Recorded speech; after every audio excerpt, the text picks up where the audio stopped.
Hola, ¿qué tal? Muy buenos días a todos. Espero que estén muy bien y es un placer tenerlos nuevamente con nosotros en nuestro webinar titulado Reconocimiento de los pasivos laborales en los estados financieros. Mi nombre es Javier Villanueva Lara y soy director del área de auditoría en Ecovis México. Para los que no nos conocen, Ecovis México pertenece a la red internacional de Ecovis de origen alemán, que tiene presencia en más de 90 países y en América en más de 20. Para el desarrollo de este webinar, tengo el Buenos placer días, de compartir buenos este días a todos. espacio Mi con el nombre es actuario Javier. José Carlos del Razo Muchas gracias por la Domínguez. invitación. Y para quien no tengo el gusto de conocer, soy José Carlos del Brazo Domínguez, soy director de Actuario y Desarrollo Actuarial, una firma especialista en la parte de beneficios de empleados y en cálculos actuariales, obviamente. Y al final estuve casi 20 años en una de las Big Four. Uno de los logros que tuve en esta Big Four fue el desarrollar todo el área de consultoría actuarial. Era el responsable tanto de la parte de seguros como de la parte de beneficios de empleados. Apoyaba a los equipos de auditoría y también en la parte de evaluaciones actuariales. Ok, perfecto, José Carlos, muchas gracias por tu presentación. Bueno, para dar comienzo a este webinar, pues quisiera que nos contaras un poco pues, cómo surge este tema del reconocimiento de los pasivos laborales, tanto en México y pues, a nivel internacional. Ok, en México surge a partir del Boletín de 13, el cual se emitió en 1993. Bueno, entró en vigor a partir de 1993. Este boletín tenía una alta convergencia con lo que era principios americanos, es decir, FAS 87, FAS 88, y se especializaba en la parte de retiro principalmente.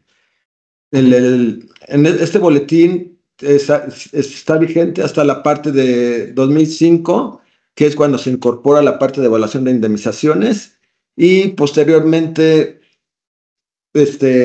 hay un cambio en este boletín cuando surge la primera norma de información financiera de 3, que es en el 2008. Aquí ya se cambia la convergencia, ya no es tanto con USGAP, sino con principios internacionales, que es el IAS 19 en este caso, quien aplica.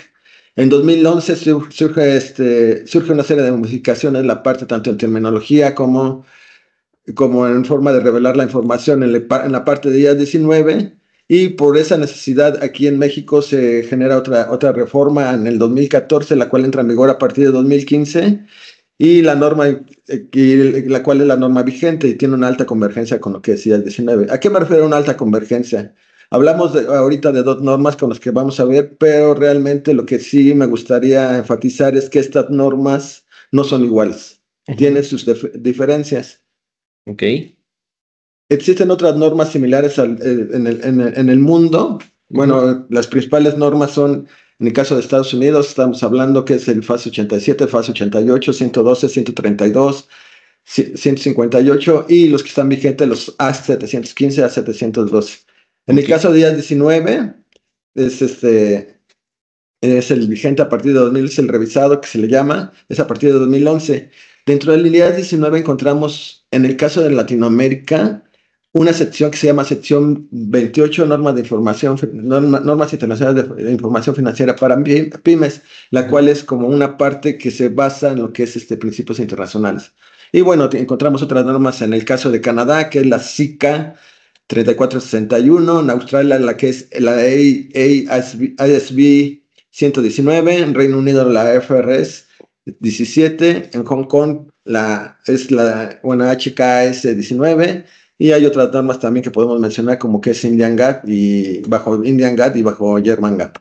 Okay. Y también, bueno, para efectos de normas internacionales para pymes, la sección 28. Así es como lo voy a mencionar. Ok, perfecto. Ok.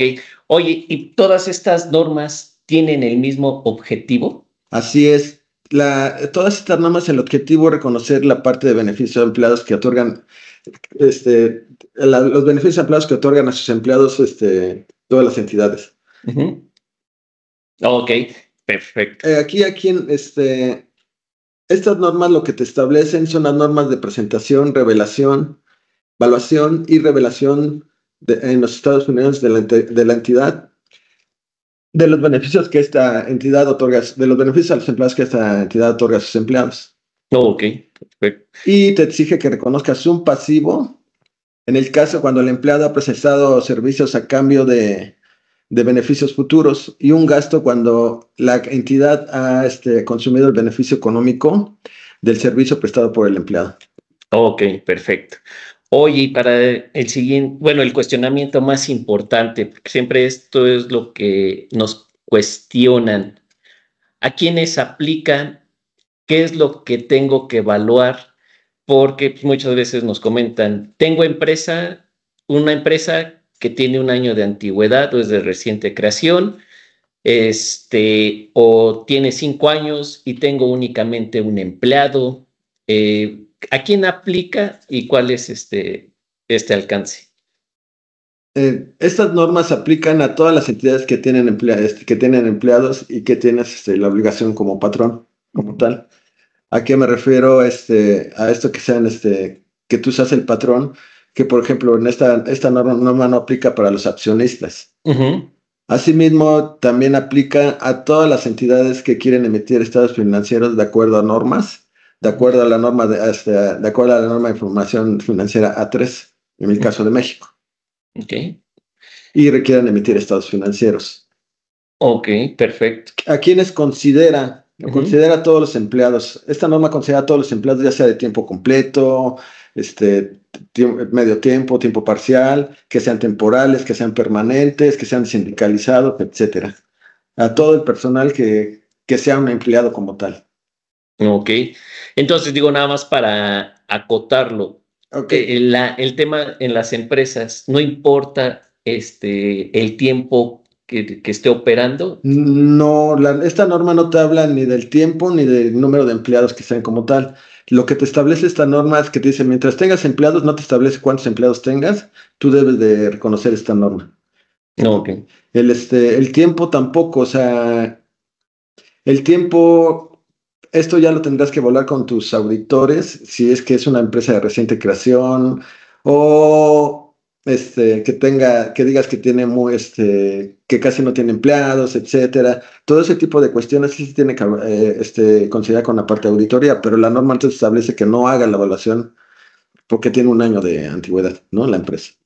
Se ok, tiene que ver caso por caso, es casístico, y porque al final puede tener un año, pero puede tener muchos beneficios, puede tener pocos beneficios, depende mucho de los beneficios que tenga la empresa, ¿no? Y de la edad, de las características de los empleados que lleguen a tener. ok, perfecto. Y bueno, y en relación a este tema, ¿qué es lo que o a qué le aplica esta evaluación? ¿Qué beneficios a los empleados entran en esta evaluación?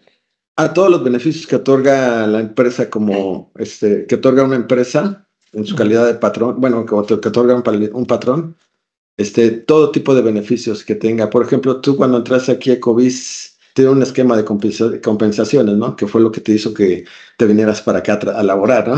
Sí, ¿Cuáles correcto. fueron esos esquemas de compensaciones que tú fuiste lo que analizaste, lo que tú analizaste? Pues los beneficios que otorgan, ¿no? Básicamente a corto y pues, largo plazo. Ajá. Y corto plazo estamos hablando de beneficios que son como sueldos, prima vacacional, bonos anuales, eh, reparto de utilidades, si te otorgan gastos médicos, bueno, seguros, que es gastos médicos, vida, etcétera. Ujú. Y bueno, aquí también hay beneficios que son de ley, que también lo consideras que aquí en México, que son los beneficios que se otorgan porque emanan de la ley, ¿no? Como Sí, tal. correcto. Ok. Ujú. Pero sí, esta norma sí te exceptúa del beneficio de lo que son los bonos pagados, bueno, los pagos basados en acciones. Esto tiene un tratamiento diferente y es bajo otra norma. Ok, Y en otros países también depende de cuáles son los que se consideran, pero por lo general casi todas las normas no lo consideran en ese sentido. ok, perfecto. Oye, ¿cómo podemos clasificar estos beneficios? Ok, la norma te establece que debes de clasificar en beneficios tanto de corto plazo y largo plazo. Ujú. Así también hace otro tipo de clasificación, que son beneficios por terminación y son beneficios post-empleo. Los de corto plazo son todas las remuneraciones acumulativas o no acumulativas que tú llegas bueno, que te otorgan en un periodo de 12 meses. Ok. De parte de los que platicábamos, que son sueldos, Prima prima vacacional, vacacional, vacaciones. vales, etcétera. Todo ese tipo de prestaciones son corto plazo y puede haber unos que sean de un periodo mayor, pero que es al siguiente año o ejercicio fiscal que tú estés reconociendo, que puede ser la PTU, puede ser el fondo de ahorro, que aun cuando son en el periodo posterior, pero todavía se siguen considerando como corto plazo. Largo plazo, pues son un periodo mayor en ese sentido. También remuneraciones acumuladas que son mayores a 12 meses. Ok.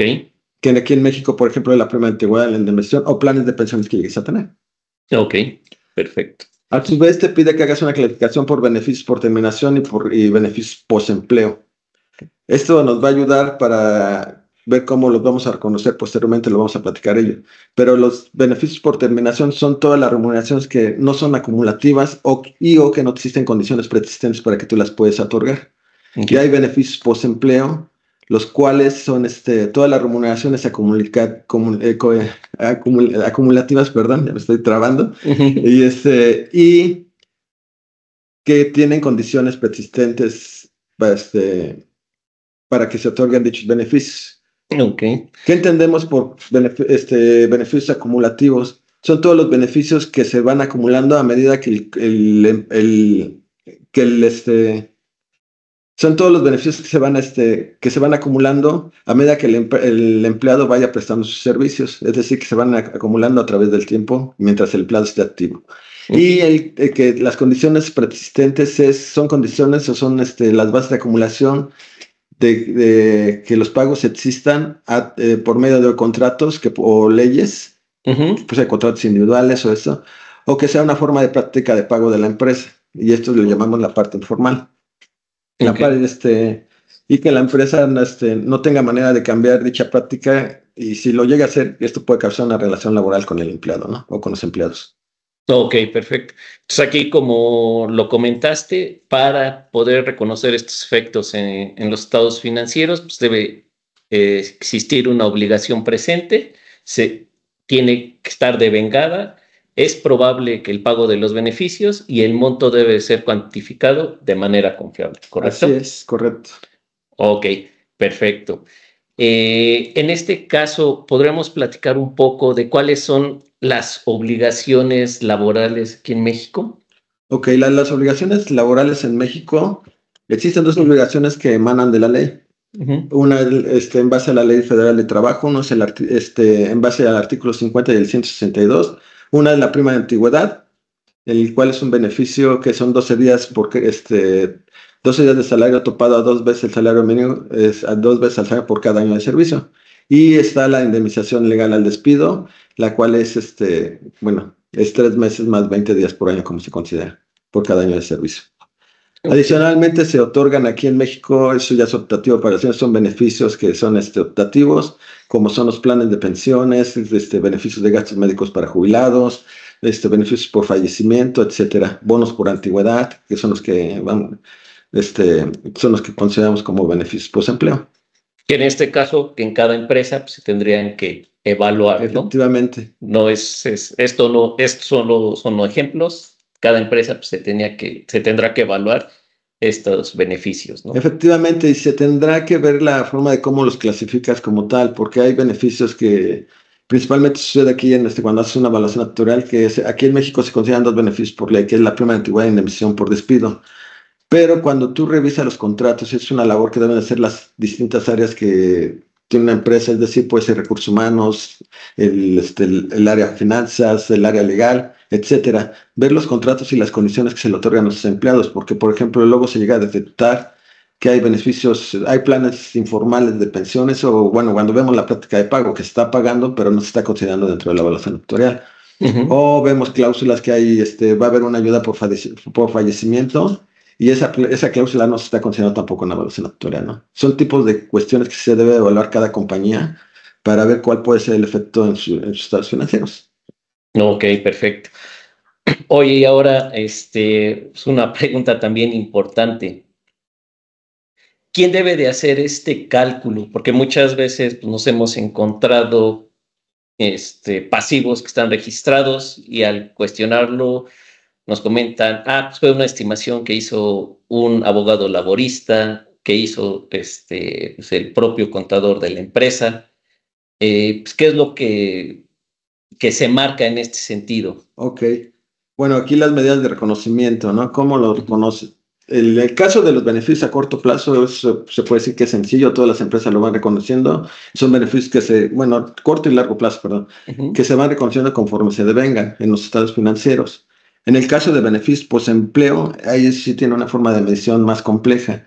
Tiene que hacerse porque se hacen proyecciones de beneficios al futuro, cuáles van a ser los pagos, se estima la probabilidad de que sucedan dichos pagos y se tiene que medir el valor del dinero en el tiempo. Es decir, si te lo traes a valor de presente por medio de una tasa de descuento. Ok, perfecto. Y bueno, entonces, ¿qué tendríamos que hacer para hacer una correcta evaluación de estos beneficios? Ok, bueno, parte de lo que me faltó comentar.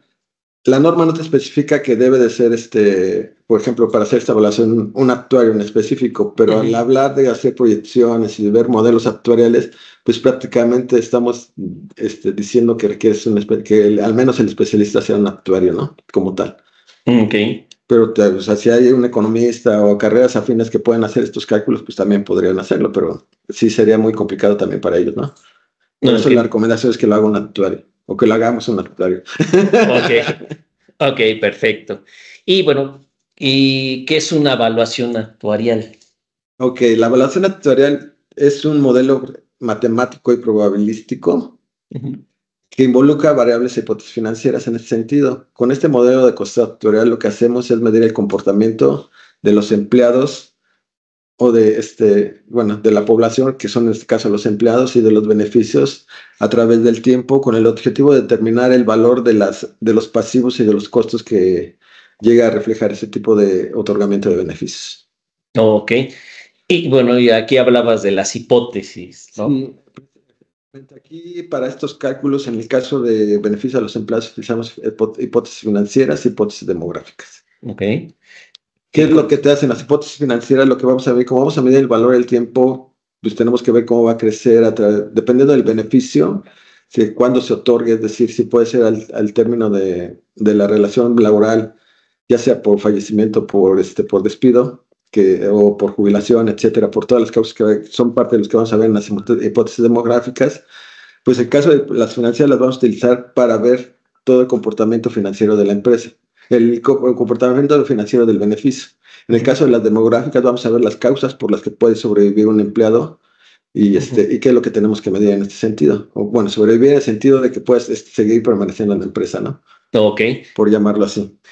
Ok. Las hipótesis financieras que utilizamos son la tasa de descuento, la tasa de rendimiento esperado de los activos, incremento salarial, incremento salario mínimo. Y en algunos casos, bueno, depende de los beneficios que tenga, puede ser la inflación médica, puede ser la inflación, de pensiones, etcétera, ¿no? Ok. Oye, y en este caso, estas hipótesis, pues ¿de dónde es recomendable obtenerlas? Porque, por ejemplo, pues para la tasa de descuento, no sé si sea a través de un financiamiento que tengamos con un banco, o cómo la pudiéramos obtener, o cuál es la que debiéramos utilizar para este cálculo. Bueno, incluso para todas las hipótesis financieras y demográficas, lo que te establecen las normas es que deben ser consistentes con la situación, con el entorno socioeconómico y el comportamiento de las obligaciones de la empresa. Te dan una serie de parámetros, por ejemplo, en el caso de la tasa de descuento, la misma norma te establece cómo la debes de determinar como tal. En el caso eso, por ejemplo, es una de las diferencias que existen entre lo que es IAS 19 y NIF D3 con respecto a USGAP, porque bajo estas dos normas lo que te establece es que tú debes de utilizar bonos corporativos de alta calidad crediticia en términos absolutos en el caso de que sea un mercado profundo en el país donde se encuentre, o en caso contrario debes de utilizar bonos gubernamentales. Lo que te dice es que tú empates siempre esta tasa que tú determines por medio de una curva con el plazo y con la moneda que tú estés utilizando para pagar estos beneficios. Ah, ok. En el caso de US GAAP, por ejemplo, te dice que debes de utilizar ellos sí te recomiendan que utilices bonos corporativos de alta calidad crediticia. Ok, perfecto. Entonces aquí en este sentido no podría utilizar utilizar una tasa de préstamos, cosas por el estilo. No, en este sentido estaríamos hablando de cuestiones diferentes. Aquí la parte que te está diciendo es utiliza tasas gubernamentales y empátala con el periodo que tú estimes de los pagos, del plazo de pagos y moneda que estés utilizando como tal. Y Ok, los plazos van a variar dependiendo de los empleados, ¿no? ok, Tú sacas una tasa en base a esa curva, a ese comportamiento de empleados. Una curva en base a eso. Ujú. ok. El incremental salarial y el incremento al salario mínimo. Bueno, ok, incremento salarial, eso tiene que ir de acuerdo al esquema de compensaciones que otorga la compañía. Ujú. Y el incremento del salario mínimo también debe de ir de acuerdo a las políticas que establezca el gobierno en donde te encuentres, ¿no? Estas tasas dependen de cuál sea el comportamiento. Por ejemplo, aquí en México, en base a la política gubernamental, este año tuvimos un incremento del 12%. Entonces, Ok, este tipo de variaciones, aunque cuando estamos hablando de hipótesis a largo plazo, sí son hipótesis que debes de considerar al momento que estás haciendo la evaluación actuarial como tal.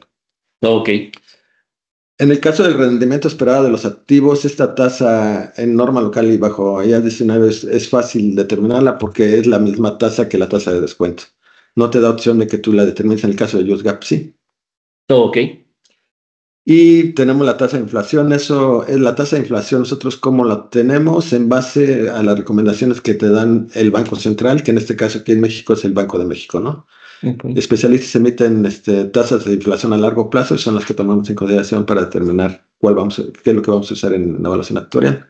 Ok, entonces digamos que para cada país la inflación se utiliza la tasa que emiten los bancos centrales. Efectivamente, así es.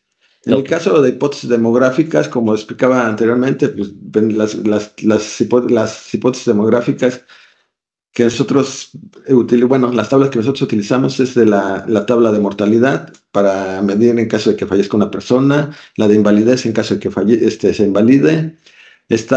Metemos tablas de rotación para evaluar el comportamiento de la empresa en el caso de despidos, si salen por despido, si salen por renuncia voluntaria, y la tasa y hacemos tablas de retiro, si es que estamos viendo beneficios que lleguen a la edad de jubilación. ok, perfecto. Aquí esta tasa de mortalidad, bueno, en el caso de México, ¿dónde lo podríamos obtener? Hay recomendaciones que te da el Colegio Ujú. Nacional de Actuarios Consultores, qué tablas puedes utilizar. Lo que sí te establece la norma es que deben ser, cuando tú determinas dichas hipótesis actuariales, deben de ser, bueno, como lo dije, más apegada al entorno socioeconómico y lo más actualizada posibles, ¿no? Como tal, aquí, sí es importante que se utilicen las tablas más actualizadas porque sí pueden llegar a representar también diferencias. Y más si evalúas, por ejemplo, la tabla de mortalidad.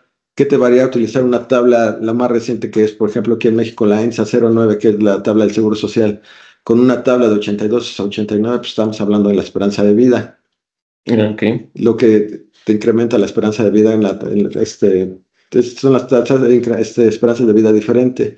Y esto, si tú evalúas planes de pensiones, sí te puede representar impactos. En el caso ya de 1019, te establece también que si tú no tienes información de este tipo, puedes utilizar tablas supletorias, que en muchos casos se utiliza información, por ejemplo, de Estados Unidos. ok, Ujú. ok, Y nada más que perfecto. las tienes que ajustar de acuerdo a la experiencia local. Ok, muy bien. Que ese es el caso que pasa, por ejemplo, en la tabla de rotación. En el caso de tabla de rotación, lo que tú utilizas, aquí habitualmente utilizas la tabla bancaria, pero también puedes utilizar la tabla de Winklevoss, que aun Ujú. cuando no es una tabla de aquí, pero la ajustas de acuerdo a la experiencia de la empresa. Ok, perfecto. Y bueno, bueno, ok, ok, muy bien. Y bueno, ¿y cuáles son los métodos de evaluación que existen para estas obligaciones o para la utilización de la evaluación actuarial? Bueno, que por lo general todas las normas te establecen lo que es el método de crédito unitario proyectado, que es Ujú. el método que debes tú de utilizar, porque es un método muy acorde a lo que representa lo que te solicita como tal la norma. Este método de crédito unitario proyectado es con lo que determinamos lo que es la obligación y los costos que tú tienes a una fecha determinada. Ahorita posteriormente explicamos qué es este método de crédito unitario proyectado y tú en base al método que seleccionas, a la al plan de beneficios que tiene cada empresa y a las hipótesis que tú estás determinando. Lo que haces es toda esta información cargarla en la evaluación actuarial, y lo que vas a obtener son los resultados de las obligaciones y de los costos que te llegan a representar a la fecha de evaluación. Ok, Que es este modelito sencillo que ahorita estamos mostrando, ¿no? ok, Pero el 1 y el 2 y el 3 son los inputs que utilizamos, aplicamos el método de evaluación y al final obtenemos los resultados, ok, que es parte de la información que te llega a solicitar la norma, ¿no? Cuál es la información a revelar, qué vas a presentar en tus estados financieros y qué es lo que las notas a revelar, ¿no? ok, Este es una definición de lo que podríamos decir lo que es el método de crédito unitario proyectado. Lo que hacemos es, primero, evaluamos lo que es, aquí como vemos en el ejemplo, tenemos una fecha de evaluación como tal, proyectamos los beneficios ya sea a la edad de retiro o a la edad de la terminación laboral, lo volvemos a traer a valor presente y lo que consideramos son todos los servicios pasados, actuales y futuros que se otorgan en este beneficio. Es un ejemplo, por eso lo consideramos hasta incluso, y bueno, en forma acumulativa y que va creciendo. Y lo que consideramos son las hipótesis demográficas y económicas que estamos utilizando, o financieras que estamos utilizando en el modelo. Pero realmente lo que traemos es lo que vamos a hacer es determinar cuáles son tus obligaciones a determinada fecha de evaluación.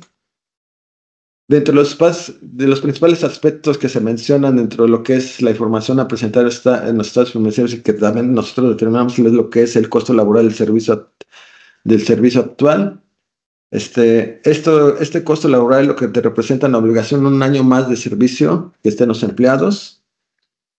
Aquí, como veremos en la gráfica, está la fecha de evaluación, tenemos el beneficio devengado, el beneficio por devengar y la obligación que es lo que salga de tener un año más a los empleados es lo que se va a ir acumulando. Esto se va a acumular, bueno, lo vamos a ver posteriormente en lo que es el costo neto del periodo. ok, perfecto.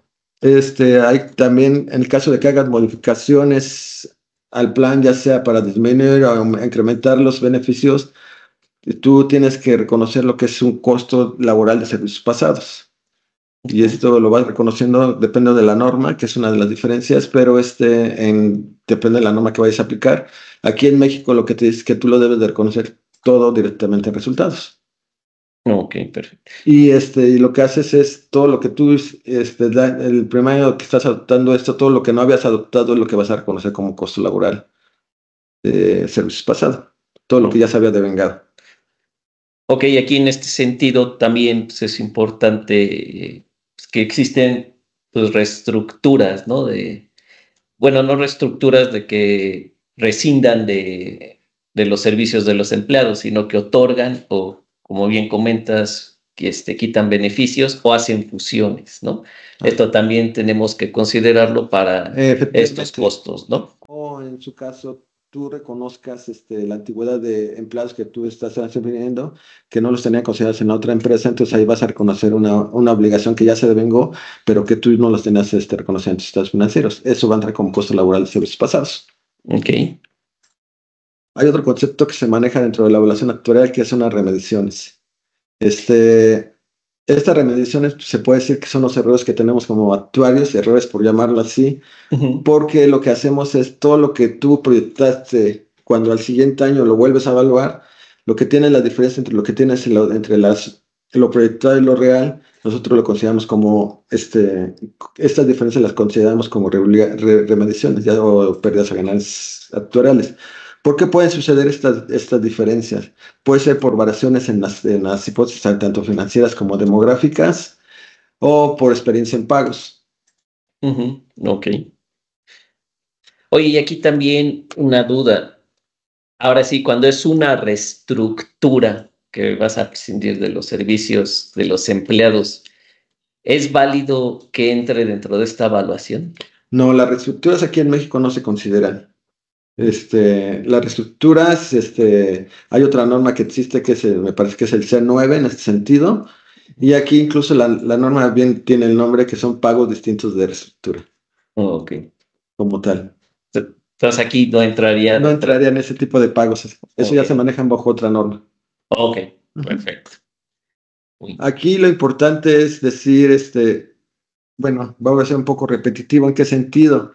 Por eso es lo importante que las hipótesis sean lo más apegadas a la experiencia de la compañía y al entorno socioeconómico, porque si tú no tienes una buena determinación de dichas hipótesis, lo que vas a hacer al momento de que hagas estas comparaciones entre lo que es el proyectado y el real, vas a tener diferencias significativas.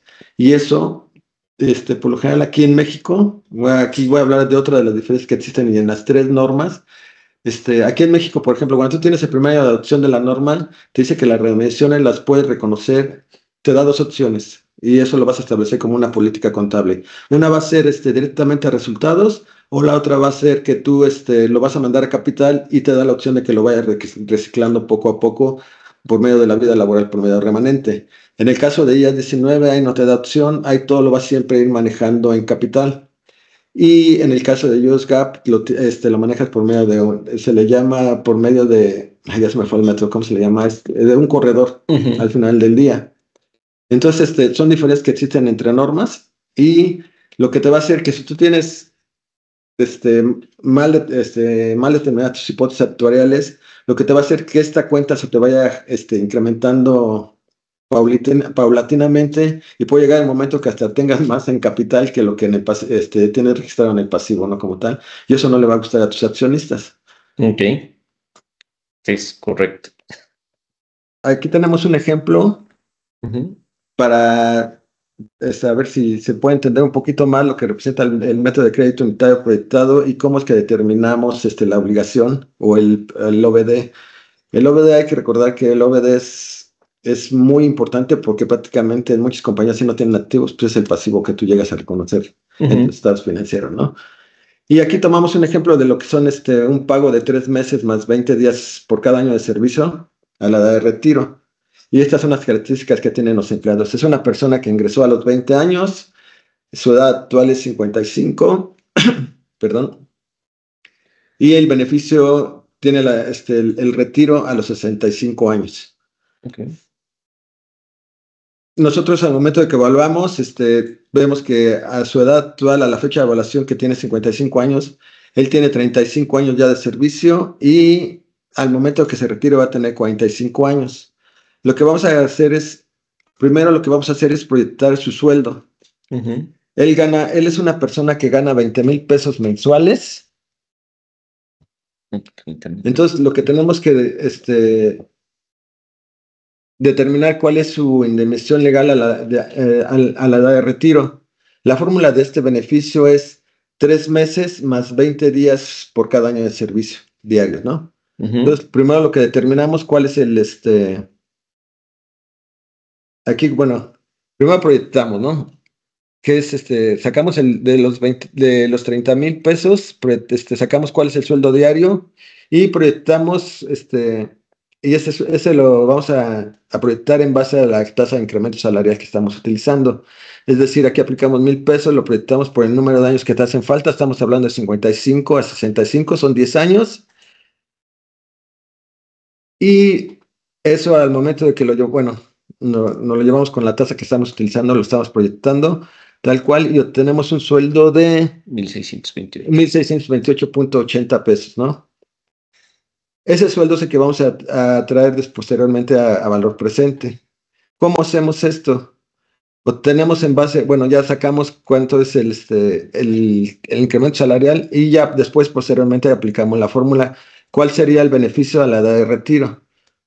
Lo que estamos haciendo aquí, bueno, aplicamos los 90 días por estos 1,628 más 20 días por los 1,628 por los 45 años que va a tener a la edad de retiro. Y así obtenemos lo que es el beneficio de la antigüedad a la edad de retiro. Y obtenemos lo que son los 1,612,000. 1,612,000. 605. Ok, nosotros hacemos un cálculo, hablábamos de por qué utilizamos las hipótesis actuariales, tanto financieras como demográficas, y lo que hacemos es calcular lo que es la probabilidad de que permanezca un empleado en la empresa. Nos estamos determinando en base a todos estos, son cálculos actuariales, así le llamamos actuarialmente lo que son tablas de decrementos múltiples, y lo que hacemos es tenemos un factor. Esto es una manera sencilla porque ahí lo hacemos más por flujo, ¿no? obtenemos un factor que es del 0.85%, y esto es lo que vamos a multiplicar por el 1.628.000, a lo cual vamos a llegar a 1.270.000, ¿no? Pues, esto es lo que nosotros llamamos como el beneficio total, el beneficio actuarial al retiro.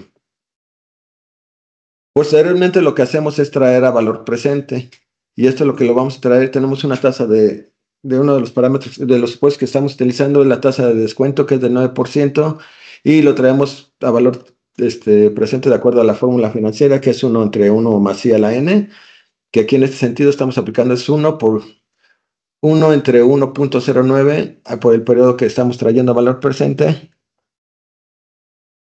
y lo que tenemos es un valor presente de 579. Total de 579.000 pesos.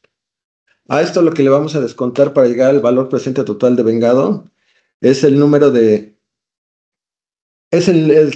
vamos a ver cuál es la antigüedad, tanto la edad de retiro como la edad actual, y este factorcito que es dividir la antigüedad de la edad actual entre la edad de retiro es lo que por el que vamos a multiplicar, y es donde vamos a llegar a la obligación, al OBD, a la obligación de vengada u OBD, que es de 450.000.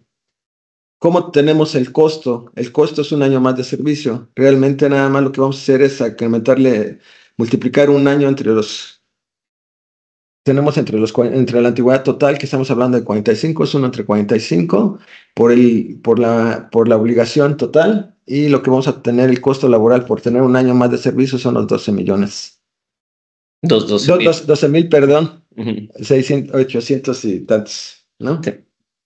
Y este es un ejemplo sencillo, esperamos que les sirva para que ustedes puedan entender más o menos qué es lo que hace el método de crédito unitario proyectado. Ok. Y lo que es la evaluación actuarial. Ok, perfecto. Posteriormente, una vez que ya hacemos toda la evaluación, obtenemos los resultados y nos vamos a la parte de lo que es el tratamiento contable como tal. Nosotros como actuarios les entregamos a ustedes unos anexos donde viene lo que es la situación financiera, conciliación de las obligaciones, cuál es el costo neto del periodo, cuál es el costo neto del periodo actual, estimado, así como cómo va a ser el cargo de que se llegue a reconocer el ORI, pues cómo lo vas a reconocer como tal, ¿no? Ok, la parte de remediaciones, que eso ya es parte del tratamiento contable. Ok, bueno, aquí en esta parte del tratamiento contable, como se comentó desde un inicio, ¿no? Esto se debe reconocer cuando existe una obligación presente, ¿no? La obligación de la entidad surge cuando los derechos de los empleados están devengados por ser atribuibles a servicios ya prestados o la ocurrencia de un evento, ¿no? Es probable el pago de los beneficios y el monto de los beneficios puede ser cuantificado de manera confiable. Esto es la base para el reconocimiento. Entonces, ya una vez que tenemos o cumplimos con estos requerimientos, ahora sí vamos con el tema en los estados financieros. Aquí, como comentabas, José Carlos, cuando se hace un reconocimiento de primera vez de una empresa que ya tiene cierta antigüedad, existen dos alternativas que permiten las normas, ¿no? Uno es reconocer estos efectos dentro del capital, en los resultados acumulados de ejercicios anteriores, o reconocerlos directamente en el resultado del ejercicio, ¿no? Haciendo claramente la separación entre costos y el tema de los ORIs, ¿no? En el resultado del ejercicio. Y algunas normas, cuando haces el reconocimiento en el REA, permite el reciclaje en años posteriores, dependiendo de la vida, ¿no? Restante de los empleados. Ajá. ¿Ok? Pues para efectos de este reconocimiento, una entidad debe presentar un pasivo neto o un activo por beneficios definidos por sus obligaciones legales asumidas en el estado de situación financiera en el largo plazo, ¿sí? El costo de los beneficios definidos pues, lo tenemos que reconocer en el estado de resultados integral, segregando el costo neto proyectado, ya sea en el costo, bueno, también dependiendo de la actividad de la compañía, ya sea en el costo de venta, en los gastos generales, en el RIF y las remediciones de estos pasivos o activos por beneficios definidos en el resultado integral, ¿no? Esto es lo que tenemos que reconocer. Bueno, aquí en este caso estamos poniendo un ejemplo en el caso del pasivo. Pues aquí está el pasivo a largo plazo. Aquí se reconocen las remuneraciones al retiro para efectos del estado de resultados integral. Digo, dependiendo de las actividades de la empresa, pues puede ser dentro del costo de ventas o en los gastos y las remediciones en los otros resultados integrales, ¿no? ¿Qué más? Ok, y bueno, un ejemplo en las notas de los estados financieros, pues tenemos que revelar los montos reconocidos para integrar el pasivo neto proyectado o el activo neto proyectado, ¿no? Que en este caso pues, es el valor de la OBD al 31 de diciembre del ejercicio actual contra el anterior, el valor de los activos del plan y cuál fue el exceso o la insuficiencia para cubrir estos beneficios, ¿no? Okay. Y pues tenemos que hacer un ejemplo, bueno, tenemos que revelar cómo fueron estas mediciones o estos cambios en los beneficios otorgados, ¿no? Que bueno, aquí pues, para ejemplos prácticos únicamente pusimos lo que son las indemnizaciones y otros beneficios por pensiones de forma general. Los movimientos iniciales del pasivo neto proyectado, de las OBD, de igual manera haciéndolo de forma comparativa.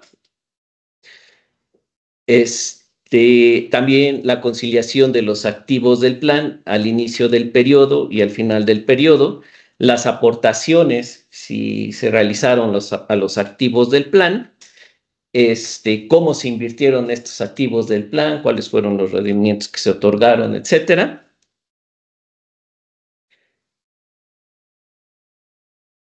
Y también tenemos que revelar cuáles fueron las principales hipótesis actuariales, que en este sentido son las hipótesis financieras y las demográficas, ¿no? Que pues, en este caso sería describir cuáles fueron las tasas de incremento salarial, tasa de reclamaciones, etcétera. Y en la tasa de descuento, pues las tasas que en este caso, como ya lo explicaste, sería la de los bonos gubernamentales, ¿no? Así es. Y también es importante hacer un análisis de sensibilidad, que aquí, bueno, ¿qué es este análisis de sensibilidad? Aquí corrígeme, José Carlos, si únicamente se tiene que hacer con estas tasas que se determinan, si únicamente se tiene que hacer por encima medio punto porcentual, tanto por encima como por debajo para determinar este análisis de sensibilidad. Ok, el análisis de sensibilidad bajo IAS 19 es obligatorio como tal. Bajo norma local te lo da principalmente en el caso de entidades públicas. Y lo que te pide es que hagas un análisis de sensibilidad de los principales impuestos. En este caso que tú bien mencionas ahorita es la tasa de descuento, donde puedes utilizar medio punto arriba y medio punto abajo para evaluar cuál es el comportamiento de la obligación en el caso de que tengas una desviación en dicha tasa. También lo puede ser bajo las tasas de incremento salarial, bajo la tasa de incremento salarial, lo que es la inflación. Puedes ver, en el caso de las tablas de mortalidad, ver la esperanza de vida, subir un año, bajarle un año, etcétera. En el caso de inflación médica, de gastos médicos, todo eso puedes hacer ese tipo de análisis como tal. Y lo que te hacen es evaluar el comportamiento de la obligación. En ese sentido, también es importante que a ustedes les ayuda como auditores, en el sentido de que la norma te establece que utilices información a lo más a 3 meses a la fecha de evaluación. Hay evaluaciones que las hacen por decisión corporativa, que las hacen en octubre, entonces utilizan tasas de octubre de descuento. Al momento que tú la comparas con la tasa de diciembre, que es cuando ustedes auditan, pues sí hay diferencias en ese sentido. Este análisis de sensibilidad te ayuda para medir si eso puede llegar a representar, esa variación puede ser material para los efectos de sus estados financieros, ¿no?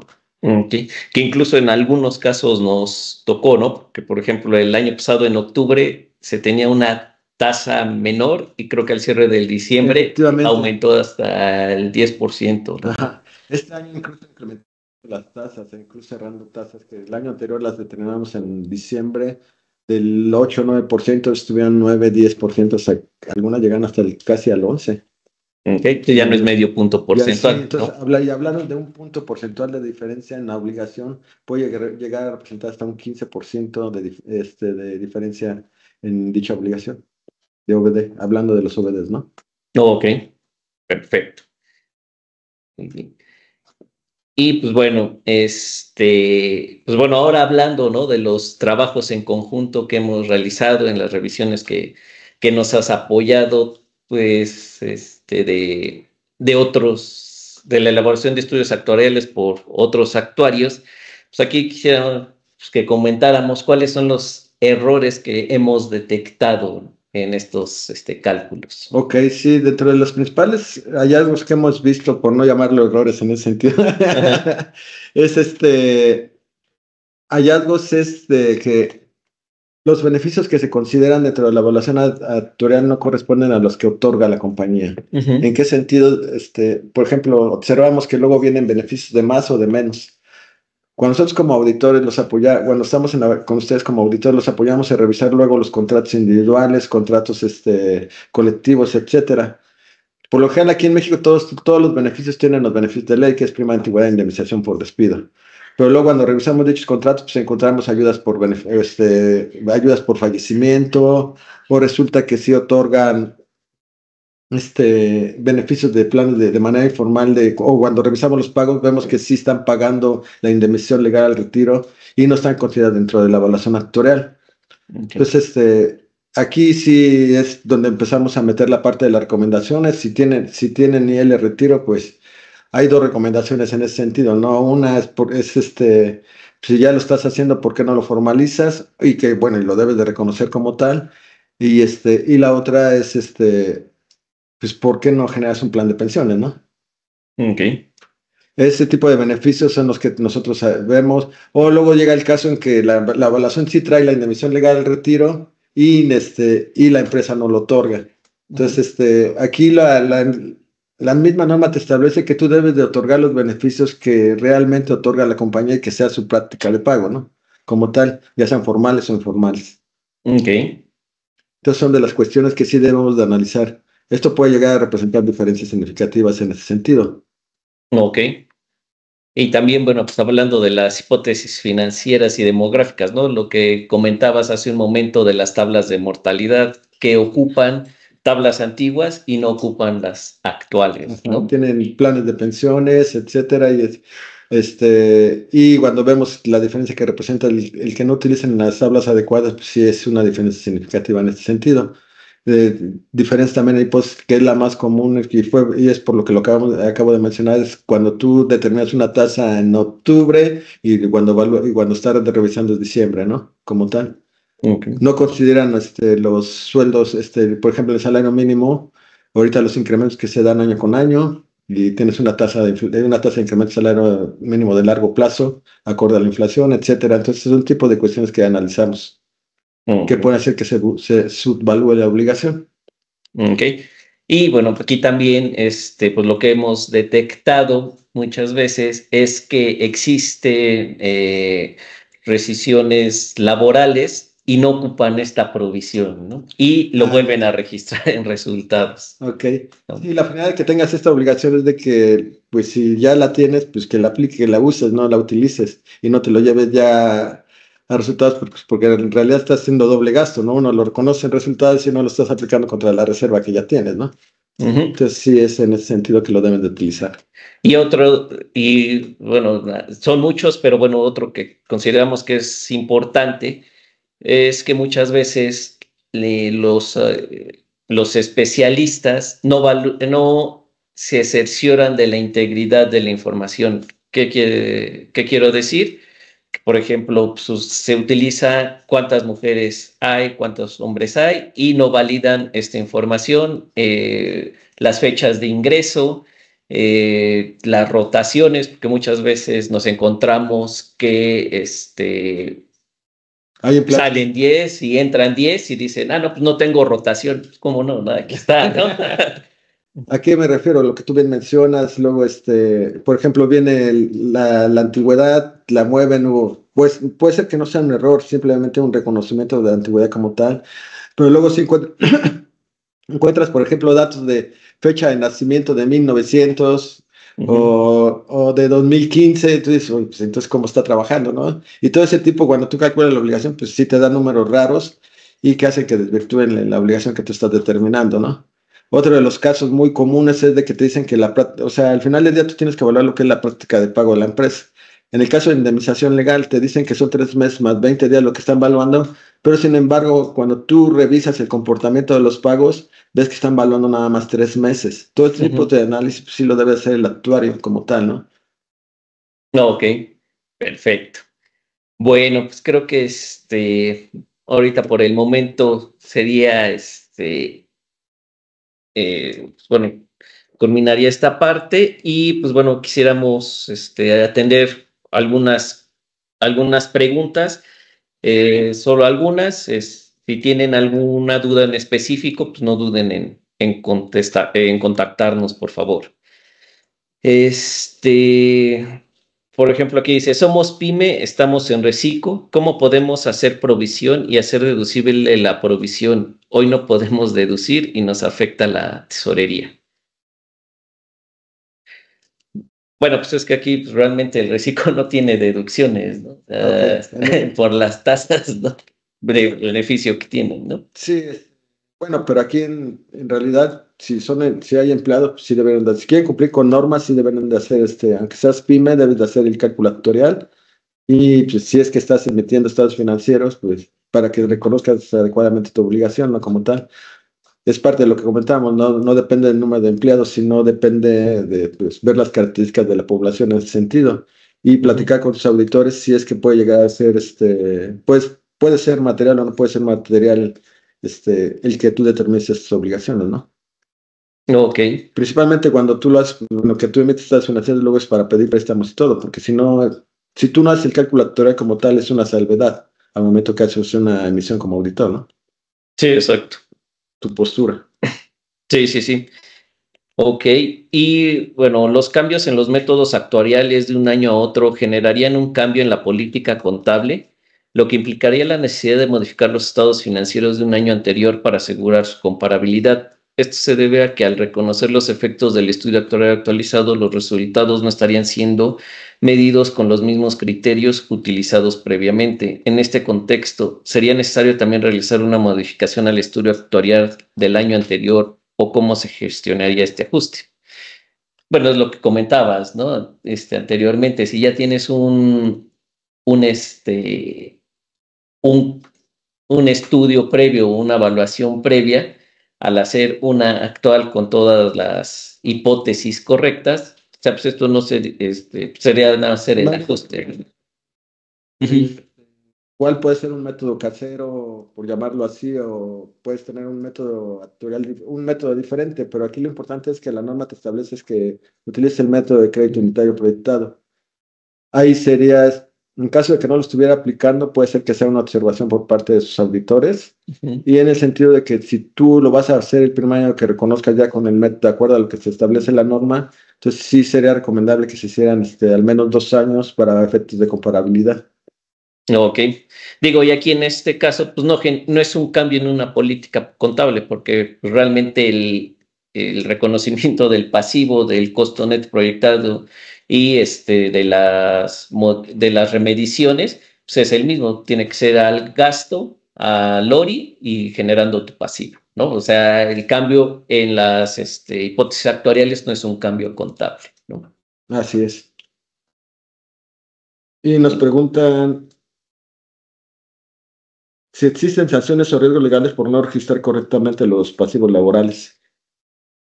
Este, bueno, no, no existe una sanción como tal, lo que sí existe es que te lo puede observar tu auditor y no sé qué tanto ahí sí ya, Sí, aquí ya ya entraría la depende de la parte. importancia relativa para verificar si como su nombre lo dice, si es importante para pues modificar la opinión del auditor, que en este caso puede ser una salvedad, y si es significativo, sería una opinión adversa, ¿no? En Así la es. información financiera.